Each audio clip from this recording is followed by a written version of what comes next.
श्रीपादराजं शरणं प्रपद्ये। श्रीपाद श्री वल्लभ चरित्रामृत अध्याय 3 पळनी स्वामी दर्शन कुरवपूरच्या श्रीपाद श्री वल्लभ स्वामींचा स्मरण महिमा। विचित्रपूर सोडून मी 3 दिवस प्रवास केला। मार्गात अन्नपाण्याची व्यवस्था ईश्वर कृपेने होत होती। 4थ्या दिवशी अग्रहारपूरला पोहोचलो। तेथील एका ब्राह्मणाच्या घरासमोर उभे राहून ओम भिक्षाम देही असे म्हणून भिक्षा मागितली। त्या घरातून अतिशय क्रोधायमान झालेली एक स्त्री बाहेर आली। ती म्हणाली, भात नाही, लात नाही। मी थोडा वेळ तसाच दारासमोर उभा राहिलो।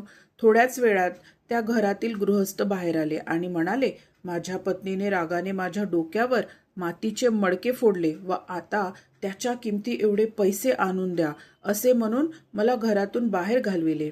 मी आपणाबरोबर येतो, दोघे मिळून भिक्षा मागूया। मी म्हटले, समस्त जीवांना अन्न पाणी पुरविणारे सर्वव्यापी असलेले श्री दत्त प्रभूच आहेत। समोरच्या पिंपळाच्या झाडाखाली बसून आपण त्यांचे चिंतन करूया। आम्ही दोघे त्या विशाल पिंपळाच्या छायेत बसून श्री दत्त प्रभूंचे भजन करू लागलो। भूक लागल्याने आवाज सुद्धा अगदी बारीक येत होता। इतक्यात तेथे विचित्रपूरच्या राजाचे दूत आले।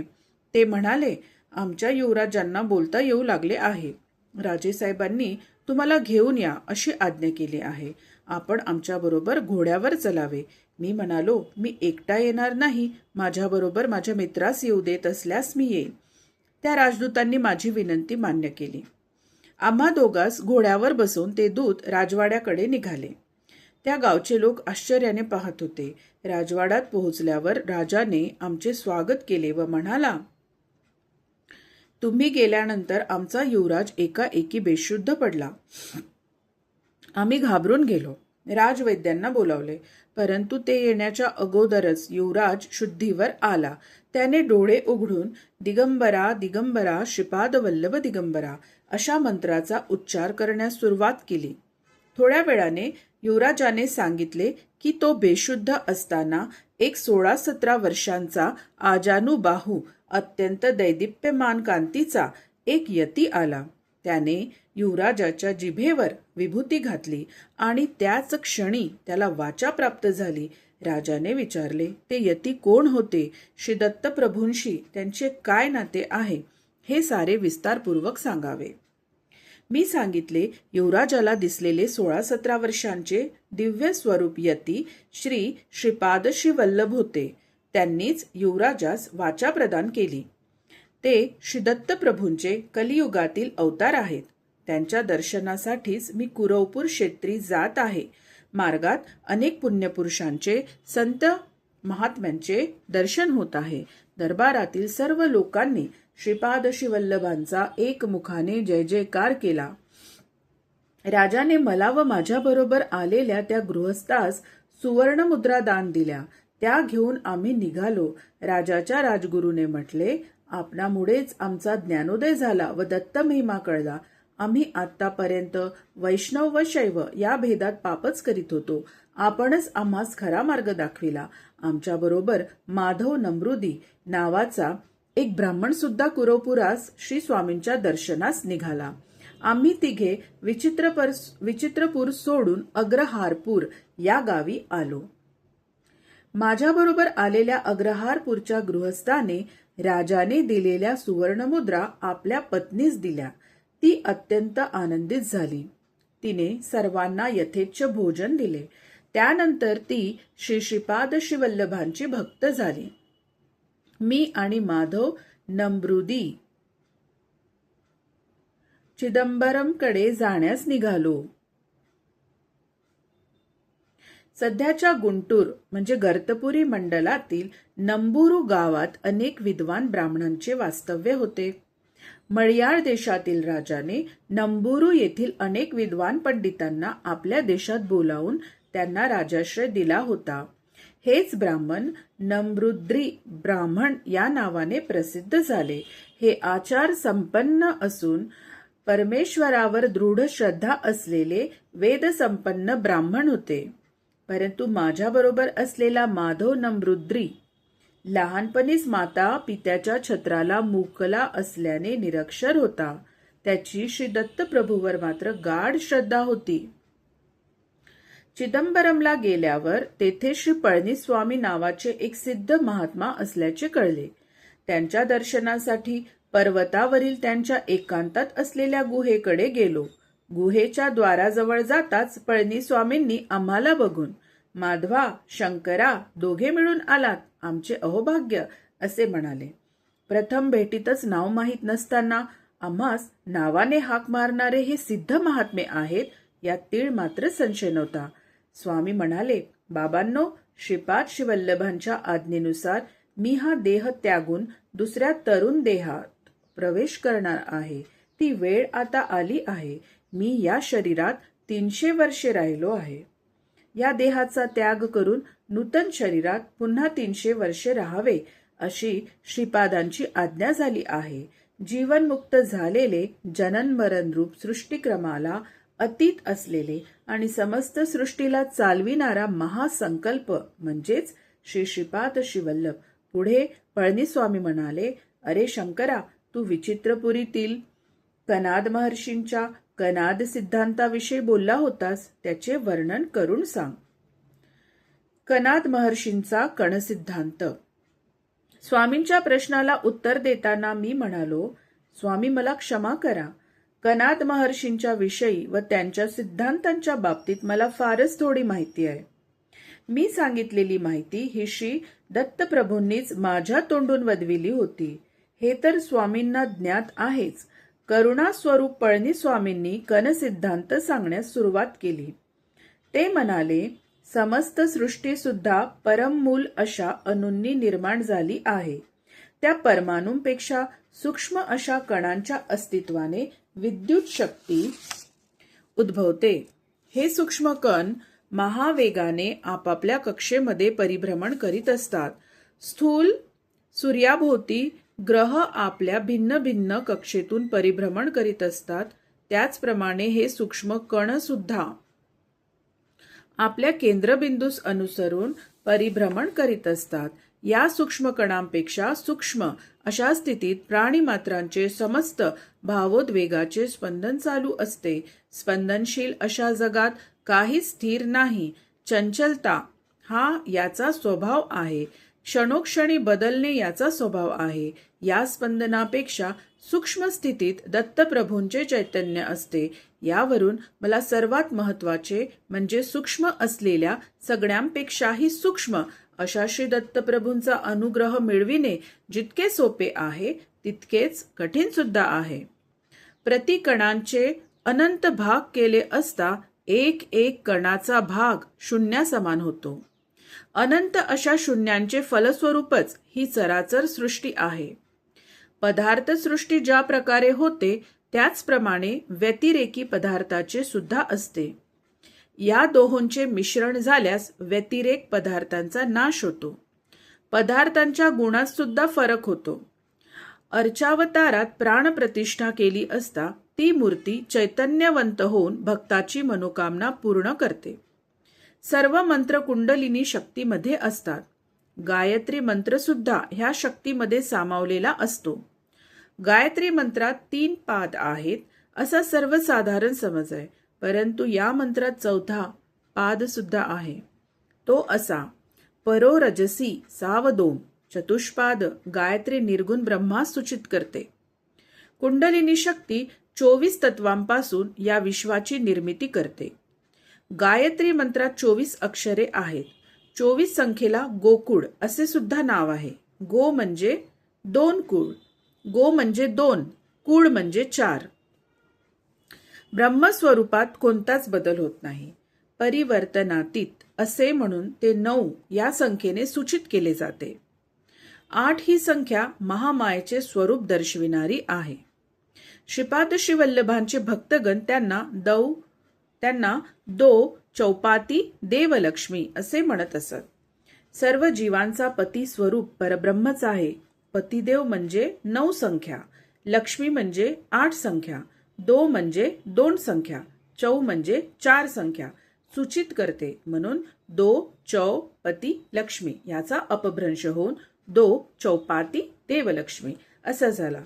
हे सर्व जीवांना 2498 या संख्येची आठवण करून देत असते. गोकुळामध्ये परब्रह्म पराशक्ती हे श्रीपाद श्रीवल्लभ या रूपानेच आहे. श्रीकृष्ण परमात्मा हे श्रीपाद श्रीवल्लभच आहेत. गायत्री मंत्राचे स्वरूप त्यांच्या निर्गुण पादुके समान आहे. स्वामी पुढे म्हणाले, बाबा शंकरा, स्थूल मानव शरीरात 12 प्रकारचे भेद आहेत. सर्वांना अनुभवास आलेले स्थूल शरीर सूर्याच्या प्रभावात आलेले आहे.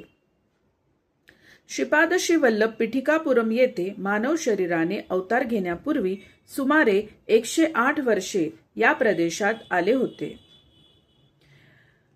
त्यांनी माझ्यावर अनुग्रह केला होता. सध्या ज्या रूपात ते कुरवपूर क्षेत्रात आहेत त्याच रूपात तेव्हा ते येथे आले होते. त्यावेळी आश्चर्यकारक घटना घडली.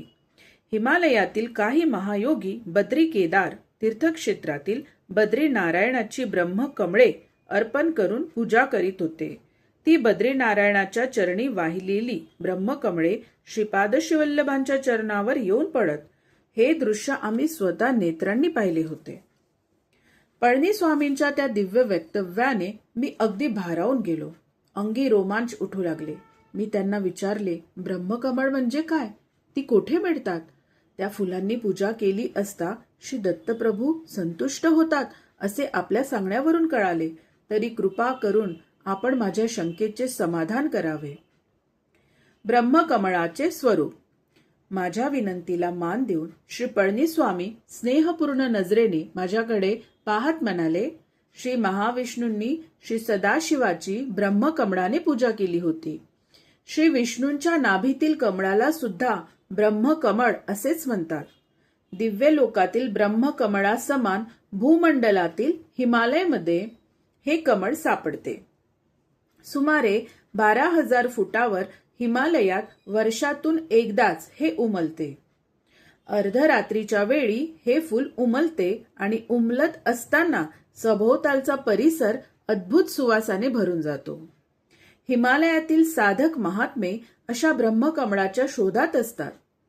शरद ऋतूपासून वसंत ऋतूपर्यंत हे बर्फामध्येच असतात. चैत्र मासाच्या आरंभी हे बर्फातून बाहेर पडते. ग्रीष्म ऋतूमध्ये याची विकासाची प्रक्रिया घडते. अमरनाथमधील अमरेश्वर हिमलिंगाचे दर्शन श्रावण शुद्ध पौर्णिमेस होते आणि याच वेळी अर्धरात्री हे पूर्ण विकसित होऊन उमलते. हिमालयातच तपस्या करणाऱ्या तपस्वी सिद्ध पुरुषांसाठी व साधकांसाठी ही परमेश्वरी अद्भुत लीला होत असते. ब्रह्मकमळाच्या दर्शनाने सर्व पातकांचा नाश होतो. योगसिद्धीतील विघ्ने नष्ट होतात. या कमळाच्या दर्शनाने योगी, तपस्वी, सिद्धपुरुष आपापल्या मार्गात उच्च स्थिती प्राप्त करतात. ज्या भक्तांच्या भाग्यात या ब्रह्मकमळाचे दर्शन असते त्या सर्वांचे दर्शन घेणे झाल्यावर हे कमळ अंतर्धान पावते. श्री पळणीस्वामी पुढे म्हणाले, बाबा शंकरा, मी 10 दिवस समाधीत बसण्याचे ठरविले आहे. दर्शन घेण्याच्या आर्त इच्छेने कोणी भक्त आल्यास माझ्या समाधीत भंग पडू न देता त्यांना शांतपणे दर्शन करवा. साप चावून मृत झालेले कोणी आल्यास त्यांना मी समाधीमध्ये असल्याचे सांगून मृतदेहास नदीच्या प्रवाहात अथवा जमिनीत पुरून ठेवावे अशी माझी आज्ञा आहे असे सांगावे. श्री पळणीस्वामी बसलेल्या आसनावर समाधीस्थ झाले. मी आणि माधव दोघे मिळून येणाऱ्या भक्तांना दुरून अत्यंत शांतपणे दर्शन घडवून आणीत होतो. दर्शनास आलेल्या काही भक्तांनी तांदूळ, डाळ, पीठ असे साहित्य स्वामींना अर्पण करण्यासाठी आणले होते. ते पाहून माधवने स्वयंपाक करण्याचे ठरविले. सरपणासाठी उपयोगात आणण्यासाठी त्याला जवळच पडलेले एक वाळलेले मोठे नारळाच्या झाडाचे पान दिसले. ते आणण्यासाठी तो त्या पानाजवळ गेला. त्याच्याबरोबर एक भक्त सुद्धा होता. माधवने ते पान उचलून खांद्यावर ठेवले. इतक्यात त्या पानाखाली बसून विश्रांती घेत असलेला एक सर्प रागाने त्याला कडकडून चावला. त्या सर्पाचे विष एवढे दाहक होते की माधव तात्काळ काळा निळा होऊन मृत झाला व जमिनीवर पडला. दोघा तिघांनी मिळून त्याला गुहेजवळ आणले. ते दृश्य पाहून मी घाबरून गेलो. काय करावे ते सुचेना. तेव्हा स्वामींच्या आदेशानुसार त्याला जमिनीत पुरून ठेवण्याचे ठरवून एक खड्डा खोदण्यास सुरुवात केली. इतर भक्तांनी मला मदत केली. त्या खड्ड्यात तो मृतदेह ठेवून मी आलो. तेवढ्यात तेथील गावातील काही लोक एका 17-18 वर्षांच्या सर्पदंशाने मृत झालेल्या मुलास घेऊन आले. प्रथम माधवची दुर्घटना, नंतर ही दुसरी घटना पाहून मला रडू आवरेनासे झाले. मी कसे बसे त्यांना स्वामींची आज्ञा सांगितली. गावातील लोकांनी गुहेजवळच एक खड्डा खोदून त्या मुलास त्यात झोपविले. रोज स्वामींच्या दर्शनाला 3-4 लोक येत असत. त्यांना मी दर्शन घडवून आणीत असे. असे 10 दिवस गेले. 11व्या दिवशी ब्रह्ममुहूर्तावर श्री पळणीस्वामी आपल्या समाधीतून बाहेर आले आणि माधवा माधवा अशा हाका मारू लागले. मी रडत रडत झालेली घटना त्यांना सांगितली. स्वामींनी मला समजाविले. त्यांनी योगदृष्टीने माझ्याकडे पाहिले. तेव्हा माझ्या पाठीच्या कण्यात थोडे चलनवलन झाल्यासारखे वाटले व ते दुखू लागले. नंतर पुन्हा एकदा अगदी प्रसन्न चित्ताने माझ्याकडे पाहिले आणि माझी सारी वेदना नष्ट झाली. स्वामी मला म्हणाले, बाबा शंकरा, माधवला श्रीपाद श्रीवल्लभांचे दर्शन स्थूल शरीराने होणार नव्हते. त्यामुळे त्याचे सूक्ष्म शरीर गेल्या 10 दिवसांपासून कुरवपुरात असलेल्या श्रीचरणांच्या सानिध्यात आहे. काही झाले तरी त्याची इच्छा पूर्ण झाली. श्रीपाद श्रीवल्लभांची लीला अगाध आहे. ती कोणी ओळखू शकत नाही. काळ, कर्म, कारण यांचे रहस्य कोणी जाणू शकत नाही हेच खरे. ते केवळ स्वामीच जाणू शकतात. माधवला पुन्हा स्थूल शरीरात आणण्याचे काम प्रभूंनी मजवर सोपविले आहे, असे श्री पळणीस्वामी म्हणाले. स्वामींच्या आदेशानुसार माधवचा मृतदेह बाहेर काढून आणला व दक्षिणेकडील घनदाट असलेल्या ताडाच्या झाडाजवळ जाऊन मोठ्याने, माधवास दंश केलेल्या नागराजा, श्रीपाद श्रीवल्लभांच्या आज्ञेनुसार तू पळणीस्वामींच्या जवळ यावे अशी साद घातली. श्री पळणीस्वामींनी आपल्या वस्त्रातून 4 कवड्या काढल्या व त्या मृतदेहाच्या 4ही बाजूस ठेवल्या. थोड्याच वेळात त्या कवड्या उंच उडाल्या व आकाशात 4ही दिशांनी गेल्या. 5-10 मिनिटातच उत्तरेकडून एक साप आला. स्वामींच्या 4 कवड्या त्याच्या फण्यात रुतून बसल्या होत्या. त्यामुळे तो त्रस्त होऊन फुसफुस असा ध्वनी करीत होता. स्वामींनी माधवच्या शरीरातील विष काढून घेण्यास सांगितले. सर्पदंश ज्या ठिकाणी झाला होता तेथूनच त्याने सर्व विष काढून घेतले. श्री पळणीस्वामींनी श्रीपाद श्रीवल्लभांना मनोमनी नमस्कार केला व त्या सर्पावर मंत्रोदक शिंपडले. तो सर्प स्वामींच्या पदकमलांना स्पर्श करून व त्यांना 3 प्रदक्षिणा घालून निघून गेला. श्री दत्तभक्तांना अन्नदान केल्याचे फळ. श्री पळणीस्वामी म्हणाले, अरे शंकरा, हा साप गेल्या जन्मी एक स्त्री होता. तिने आयुष्यात थोडे पाप थोडे पुण्य केले होते. तिने एका दत्तभक्ताला जेवू घातले होते. हा पुण्याचा भाग होता. यथाकाली तिने देह सोडल्यावर यमदूत तिला यमराजाकडे घेऊन गेले. तिला यमराज म्हणाले, तू एकदा एका दत्तभक्तास जेवण दिलेस, त्याचे विशेष पुण्य तुला लाभले आहे. तुला पाप प्रथम भोगायचे आहे का पुण्यफल? ती स्त्री म्हणाली, थोडे आहे ते मी प्रथम भोगते. त्याप्रमाणे तिला पाप योनीत, सर्पाच्या योनीत जन्म मिळाला. तिची वृत्ती सर्वांना हानी करण्याची असल्याने वाटेत जो कोणी आडवा येईल त्याला ती चावत असे. ती स्त्री मानव जन्मात रजोगुणी असल्याने तिच्या केवळ जवळ गेलेल्या माधवास तिने दंश केला होता. तिच्या पूर्वपुण्याईनेच माधवास तिने दंश केला होता. माधव मात्र पूर्वजन्मीच्या पापामुळे मरणासन्न अवस्थेत गेला होता. कालांतराने श्रीपाद श्रीवल्लभांच्या कृपेने त्या स्त्रीची सर्पयोनीतून मुक्तता झाली. योग्य व्यक्तीस केलेल्या अन्नदानाचे फळ. श्री दत्तप्रभू अल्पसंतोषी आहेत. थोड्या सेवेवर ते भक्तास प्रसन्न होऊन अमाप फळ देतात. श्री दत्तांच्या नावाने कोणाही व्यक्तीस अन्नदान केल्यास व जर ती व्यक्ती योग्य असल्यास त्या अन्नदानाचे विशेष फळ लाभते. अन्नाच्या थोड्या भागाने मन बनते. अन्नदात्याचे मन, बुद्धी, चित्त, अहंकार, शरीर मंगल स्पंदनाने भरून जाते. यामुळे त्याच्यात लोकांना आपणाकडे आकृष्ट करण्याची शक्ती उत्पन्न होते. पुढे पळणीस्वामी म्हणाले, इच्छित वस्तूची समृद्धी म्हणजेच लक्ष्मीचा कृपा कटाक्ष. ही सृष्टी सगळी सूक्ष्म स्पंदनाने, सूक्ष्म नियमांनी चालत असते. श्रीपाद श्रीवल्लभांचा महिमा. श्रीपादश्री वल्लभांचे नामस्मरण लक्ष्मी, धन, ऐश्वर्य, समाधान प्रदान करणारे आहे. त्यांच्या अनुग्रहितांच्या भाग्याचे काय वर्णन करावे. श्रीचरणांच्या अनुग्रहानेच 10 दिवस जमिनीत पुरलेल्या माधवच्या शरीरास काही झाले नाही. त्याला प्राणदान करणाऱ्या श्रीपादश्री वल्लभांची करुणा, दया, भक्तप्रेम हे शब्दांनी वर्णन करता येत नाही. माधवामध्ये चैतन्य येऊ लागले. त्याने तहान लागल्यामुळे पाणी मागितले. श्री पळणी स्वामींनी त्याला समजावून प्रथम 100 वर्ष जुने तूप पिण्यास दिले. ते घेतल्यावर फळांचा रस दिला आणि थोड्या वेळाने पाणी दिले. नागलोकांचे वर्णन. माधव पुनर्जीवित झाल्याने आमच्या आनंदाला सीमा राहिली नाही. माधवाने आपला अनुभव सांगण्यास सुरुवात केली.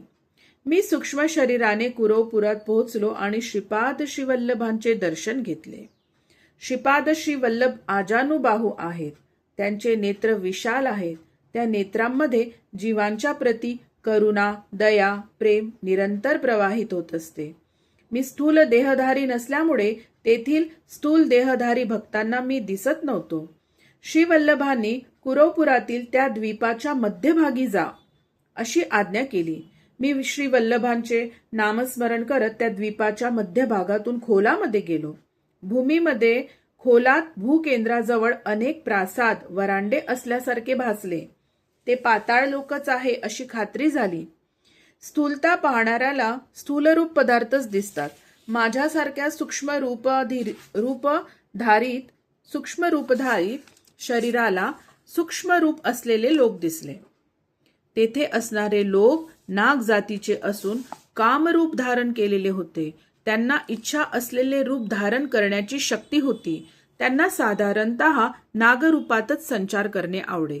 तेथे मी अनेक महासर्पांना पाहिले. काही सर्पांना हजारो फणे होते.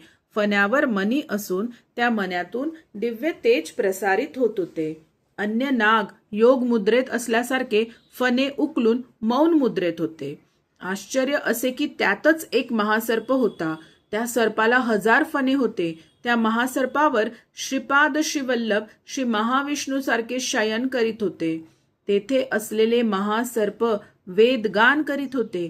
चिदानंद स्वरूपाने स्वामी ते गायन ऐकत होते. माझ्या बाजूला असलेला एका महासर्पाने श्री दत्तप्रभूंचा महिमा सांगण्यास सुरुवात केली. श्री दत्तात्रेयांचा महामहिमा.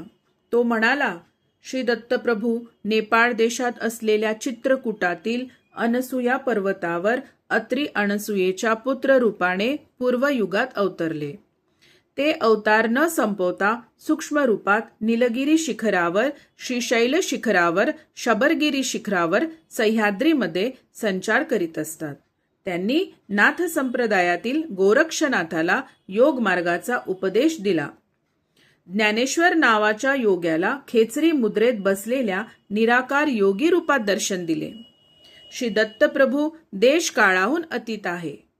श्री प्रभूंच्या सानिध्यात आम्हाला भूत, भविष्य, वर्तमान हे वेगवेगळे दिसत नाहीत. सगळेच नित्य वर्तमानच असते. अनघा संवेद दत्तात्रेयांचे दर्शन. तो महासर्प पुढे म्हणाला, बाबा माधवा, आम्हाला कालनाग ऋषीश्वर म्हणतात.